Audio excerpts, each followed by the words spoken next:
ওই তুই আমার টেয়া দাস না কিনলে এই বেটা কি এর টাকা তুই ধাক্কা দিছিস কে গলা নামায় কথা কো তুই আমার টেয়া দাস না কিনলে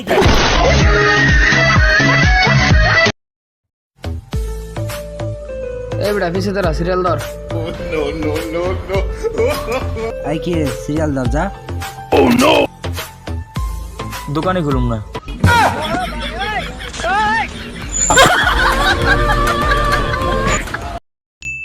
দোস্ত কালকে তো আমি 1000 ডায়মন্ড টপ আপ করছি আজকে তো আমি ডিজে অলোক নিমু দোস্ত বাংলাদেশে তো ফ্রি ফায়ার ব্যান্ড হয়ে গেছে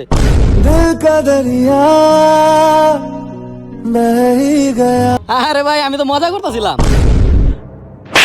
বেটা এরকম মজা কে করে এমনি আত্মারা বেড়ে গেছিল দোস্ত তোর কি হয়েছে Likey